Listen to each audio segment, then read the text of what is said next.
Hello, praise the Lord. Christ centred ఫ్యామిలీలోనికి మరొకసారి మిమ్మల్ని ప్రేమపూర్వకంగా ఆహ్వానిస్తున్నానండి. మరొకసారి మీ అందరికీ కృతజ్ఞతలు. మీరు మాతో పాటు ఉంటూ మీ ఫీడ్బ్యాక్స్ తెలియపరుస్తూ అనేక విధాలుగా సహకరిస్తున్నందుకు వందనాలు. కమ్యూనికేషన్ గురించి నేర్చుకుంటున్నాం. భార్యాభర్తల మధ్యలో బంధం బలపడడానికి అవసరమైన ప్రాముఖ్యమైన విషయం వారిద్దరి మధ్యలో ఉండవలసిన కమ్యూనికేషన్. కమ్యూనికేషన్లో ఒక 3 గోల్డెన్ రూల్స్ ఉన్నాయి, మర్చిపోకుండా వినండి. నెంబర్ 1, మొట్టమొదటిది మాట్లాడడం.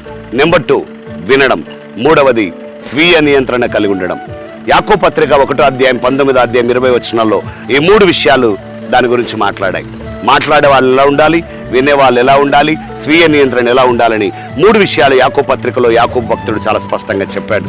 కాబట్టి తప్పకుండా భార్యాభర్తల మధ్యలో ఒకరు మాట్లాడుతుంటే ఒకరు వినడం, ఒకరు వింటున్నప్పుడు వినేటట్టుగా మాట్లాడడం. అంత మాత్రమే కాదు, తప్పకుండా ఏదైనా విషయము ఒకవేళ ఆ నియంత్రణను కోల్పోయేటట్టు చేస్తే దాన్ని జయించే సెల్ఫ్ కంట్రోల్గా ఉండడం. అందుకే వినే వ్యక్తికి ప్రాముఖ్యంగా, మాట్లాడే వ్యక్తి ఓకే, స్వీయ నియంత్రణ ఓకే, కానీ మధ్యలో వినే వ్యక్తి ఉన్నాడే, వినే వ్యక్తి 3 విషయాలు తప్పకుండా చేయాలి. ఏంటో తెలుసా?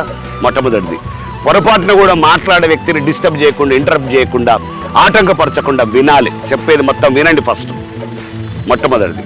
2వది, ఎట్టి పరిస్థితులలో కూడా నియంత్రణ కోల్పోకుండా వినాలి. ఫస్ట్ది వాళ్ళని ఆటంకపరచొద్దు, నియంత్రణ కోల్పోకుండా వినాలి.